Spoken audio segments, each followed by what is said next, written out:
Merry Christmas and happy holidays, Rogue Nation. Thank you so much for joining us for another episode of While You Were Working. You know, if you're watching this real time, there are only 14 days left before the big Christmas holiday. You know, this most wonderful time of the year is known for being full of a lot of hustle and bustle, with a list that's way too long and not enough time to do it. As I was thinking about that, you know, business professionals like us, every day of the year is like that.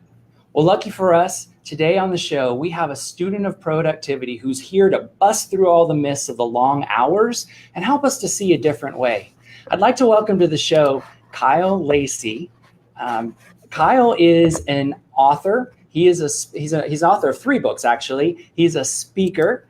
And he's also the marketing executive at a learning software company that focuses on, yep, you guessed it, improved productivity. Hey, Kyle, welcome to the show. Thank you so much for joining us. I know that you're a student of productivity, but I also know that you're pretty obsessed with the Civil War. And I also know that you have a goal in your life of being able to visit all those major battlefields. And so I'm curious to know, how did all of that come to be, and how's your goal coming? Absolutely. Well, thanks for having me. I appreciate it. The goal for the battlefields slowed down when I had kids, or kids are the worst. When my wife had the kids and we were raising kids. However, it's going well. I'm going to try to do it. A long life ahead to get it done. You know, I think that the Civil War and I think in general military is something like historical. The historical context of military and conquest, which we'll talk about in this interview, is always interesting to me. There must be some sort of connection between that and productivity and the business realm. There's probably some great allegory there. Yeah, and I'll give the listeners, the viewers, some books that they should check out to kind of connect with that. But the first one is definitely Confederates in the Attic, which we will link to, I'm guessing, right? Confederates in the Attic. We got it. You got it. We'll be in the show notes for everybody. Oh, we'll talk about it throughout the show for sure. Well, excellent. Well, one of the things that we're known for here at Rogue is just trying to stand out. We want to do things just a little bit different, and we invite people come on the show who have taken that as a mantra in their life as well. Can you tell us a little bit about that time when you just were figuring out, you know what, I just have to do something a little different. I'm going to have to stand out in order to make my way in this industry. Yeah, absolutely. I started an agency really early on in life. I think I was 24, right out of college. And what I found was we got really good at selling, but we started getting beat by major agencies. Like I would walk in the room at 24. I had hair back then. Chip, you are blessed with a head of hair. Congratulations. So what I loved about it was walked in the room. We were really good at selling, but the major agencies would beat us every time on branding, on website design, everything. And so at the time, this is 2008, we decided to do social media consulting because we were 24 years old and we thought we knew what the hell we were talking about with MySpace and Facebook. We all did. Yes, we did. Yes. And it worked. Like with the books, that eventually brought on the books that I wrote early on with Twitter Marketing for Dummies. And it worked because perception was, which I think is very important to all of marketing, productivity, and everything. Perception was that we were the experts in social, and that helped us differentiate, and it helped us look different. It helped me look different than everybody else that was in the market at the time, and this really helped us grow our business, and eventually led to everything with me going into software. I love it. Well, and I love that that's the intro to where you started having this passion for the productivity angle and all of those things as well. I think at the end of the day, all of us really want to do great work. We want to be highly productive with those things that we're doing. And, I think if we had the ability, I think everybody would kind of raise their hands and say, yes, I would absolutely love an extra hour in my day to learn something. It would be great to always push out that amazing content that's highly relevant that everybody wants to see, et cetera. I know that you've got a really great story of how you were tasked with overhauling an entire website in 6 weeks. That sounds For most places that is like really, really fast, number one. But number two, it seems like an impossible task. We just really don't have the tools and the processes to kind of help us at that level of productivity. So what were some of those things that you were seeing that kind of led you to this aha moment that said, you know what, I need to figure out how we maximize productivity?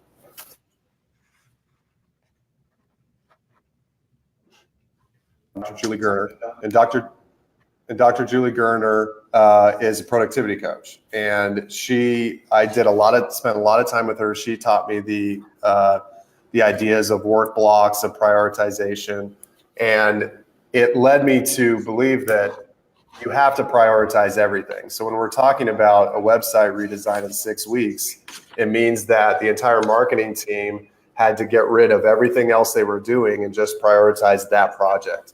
I think a lot of times as professionals, we spend way too much time on minute tasks and that lead to us just being too busy to get anything done. And if you're not doing something and sitting down and doing it for a 60 or 90-minute time frame and doing it well, you're not being as productive as you could. And I learned that from Dr. Julie Gerner, and that I try to instill that in the marketing team to say, there are some things that you can push. And I think a lot of times we just try to do everything at once, but in reality, there's not a lot of things that we deal with in a software company that's life or death. Unfortunately, like a Civil War soldier would, or somebody in World War II, or anybody in military that's in life or death situations. So that's very, very important to remember, is that productivity is based off of prioritization. So I think that's a really good point, and it really is. It's a pipe dream to just think that if you have this goal out there that's just magically going to happen if you don't actually put some sort of process and procedures in place in order to make that happen. I know that you've got 3 steps that, as you're coaching people through maximizing their productivity, there are 3 different areas that you'd like to talk about. Would you share that with the Rogue audience? Yeah, first one's work blocks. Second one's an agile approach, and the third one I think is project owners. So I'll go through each of them. Work blocks. I try to set 60 to 90-minute work blocks every day of the week. So on Friday, I'm planning my next week, and I try to do two a day. So that's between an hour and, what would that be, 3 hours of work time, or 2 hours and 3.5 hours of work time. Sure. Where I am in a room, no Slack, no email, no phone, nothing. And I'm focusing on 2 or 3 tasks that I need to get done in that 60-minute time frame. That's number one. I encourage all my team to do it. Everybody has to do work blocks moving into each week. The second do you find one, that it goes faster on that 60 to 90 blocks? Do you find that you set aside 90 minutes, but goodness gracious, you're able to do it in 45? Yeah, and then you're supposed to set it up to where then you have like your backlog that you can throw in to get done. Usually, there are some cases where that happens, but usually you're spending the entire 90 minutes on. It's so important that's why it became part of the work block. And yes. So you're gonna be able to dedicate a good 90 minutes to it. Absolutely. And it could be a list of 20 little things that you need to get done. But so many times we have multiple screens open, and if you are pulled away, let's say you spend 20 minutes trying to write something, and then somebody walks in the room and says something to you and you look away, you've lost the productivity of that 20 minutes. And it takes you another 20 minutes to get to the point where you were at. So that's why it's very, very important that you set aside work blocks with no distractions. And that's why, side note, that I think that open office concepts are terrible. I think it's killing productivity. That's a whole nother show. That's another episode. Yeah, absolutely. Number 2 is agile. So we at Lessonly, our marketing team, we practice daily stand-ups, where everybody shows what they're working on that day and talk about any blockers or that they might have had the day before. This allows us to be able to check each other on if we're spending time on the right things on a daily basis. Really hard to scale that. Our marketing team, our demand gen team's 11 people, and our outbound sales team's 17. So 17, it's really hard to do that daily, but 11 seems to be a good approach to that. And then the third thing is project owners. You can have processes and you can have projects, but if you don't have one owner of that process or project, it usually fails. You can't have more than one. You can't have 3 people running a project. You need one person running that project or process, and make sure you're documenting it. Like if we have the agile approach, we are documenting all that so that we're enabling people in the right way. Which probably then helps the scale part. Oh yeah, pass that on. And we use, cobbler's kid's shoes, right? I mean, we use Lessonly to do that enablement because that is what it's used for. So it's great that we build software that allows people to enable because we use it ourselves. Well, that's great. And the fact that you use it says a great testament of all of that. So we'll also connect to that as well, just so for those of you who would like to take part with technology and a software that might help us do some of this stuff. I'll make sure that that's a connection as well. Absolutely. A lot of us, we kind of go through our days, we work a lot of hours. In many cases, it's kind of a badge of honor. Like, I'm working a lot of hours and I'm really productive and I'm really busy is really the real key there. We wear it like a badge of honor. And, we all say we don't like all the long hours, but kind of we do. So how do you help people really adapt to this whole methodology and this whole new way of thinking? And, I'm sure people fall off and they need to come back on. How do you help people stay accountable? And what are you doing for those people who just, kind of like want to do it the way it's always been done, and those longer hours mean more to them? Yeah. And if you want to do 80 hours a week, fine. It's scientifically proven that human beings can do 50 hours a week really, really well. And then after that, it just goes downhill. And I am a huge, and I say this to the team, I'm a huge proponent of balance. And I don't believe there's like a separation between work and life. I think that it has to live together in order for it to work. But if you're doing 80 hours a week, you are not removing yourself enough to be creative and innovative outside of work. Like me taking the kids to get a Christmas tree, it could lead to me thinking about something with work, but I had to remove myself out of that in order for me to be as productive as possible. So the people that want to do 80 hours, what I tell them is that's fine. But the reality is you're probably going to burn out, and especially in high growth venture backed software companies, that is mostly the case because we move so fast because most of the time we're burning money. In a good, that's the SaaS model, right? For the most part. So you have to maintain productivity. You have to maintain a right balance because you will burn out much faster than somebody that has it together. And it's just very, very important to remember that the reality is if you are productive, 50 hours is plenty of time to get done what you need to get done. Well, and let's take it from the other side then. It's a new year coming up, new you, new leaf turning over. People want to do this.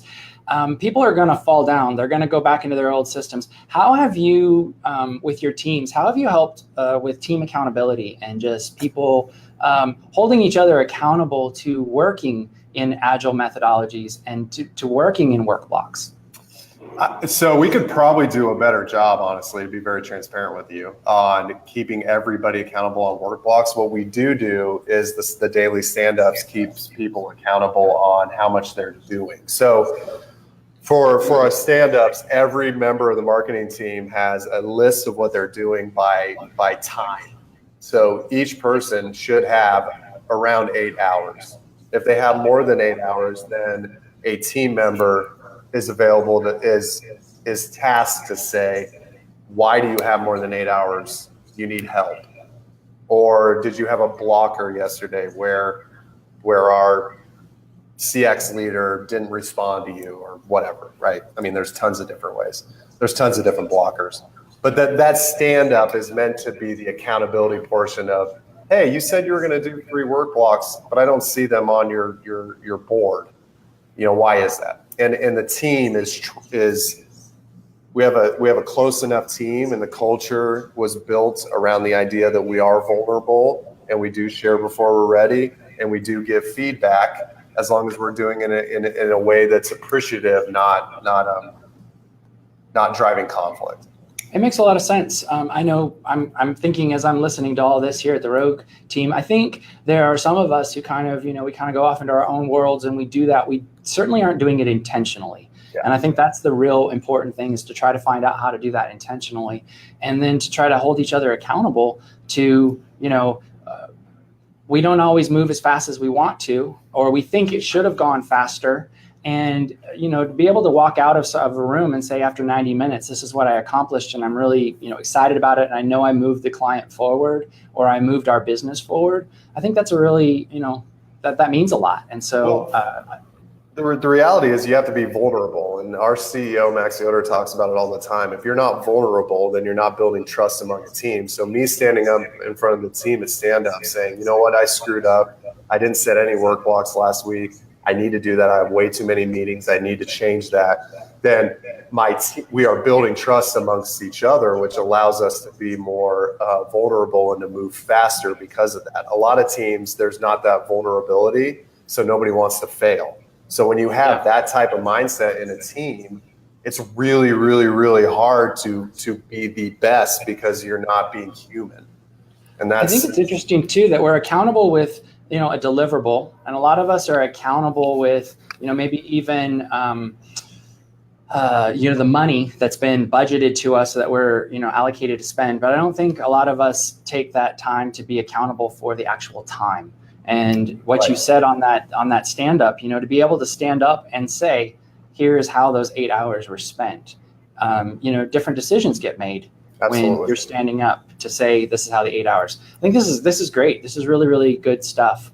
As this whole show, the premise of it is that a lot of us want to do really great work, and we get so busy doing the work and doing things that we forget to look up and look around and say, something's happening in the world that I didn't even notice and I didn't pay attention to. And that's why we invite people to come on and talk about different topics. But as you're thinking about that, and as we're thinking about 2019, is there something that people are just not paying attention to that they really should be? I mean, what we've been talking about, this whole show. I don't think that people spend enough time thinking about how they're planning their day, how many meetings they have, how are you thinking about the productivity of your team? Because if they burn out, you got a big problem, right?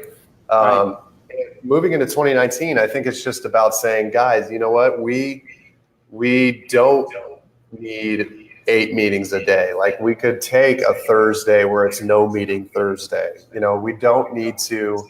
need to be more proactive about talking about the meetings we're having, the tasks we're doing, and making sure that everybody is on the same page on productivity. And then you hire Dr. Julie Gertner to come in and give you a crash course in, the neuroscience behind productivity, because it's scientific. It's not me just, it's not Tim Ferriss saying, oh, you can do this in 4 hours. 4 hour work week. Yes. Right. Like normal human beings. I just think it's fundamental to us as humans. And moving into 2019, I think any team can be way more productive, can accomplish more if they're thinking about work blocks and making sure that you're being vulnerable and proactive about setting those work blocks. Well, this is awesome.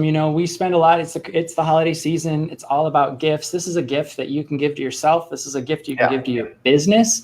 If you're a business leader. And I know that in my case, this is going to be required listening here at Rogue. We're going to try to figure out how to do some of this stuff. If you've got any checklists or anything like that, Kyle, that you've used in your coaching or something like that, I'd love to link it in the show notes here as well. So I'll connect with you about getting all of that. Sure. I just thank you so much for taking time out of your day. You obviously had to budget this time away from what you're doing, and I appreciate that. Thank you for spending the time with our audience here. And Rogue Nation, all the links to everything we've been talking about will all be available here in just a few hours over on the Rogue Think blog. And you'll have an opportunity to connect with Kyle, and you can follow him on LinkedIn and all that good stuff. This is the last episode we're going to do for 2018. So we will be back in 2019 and with all sorts of new things to talk about while you were working. So thanks again for joining us here in 2018. Have a very, very happy holiday season, and we will see you in 2019. Bye.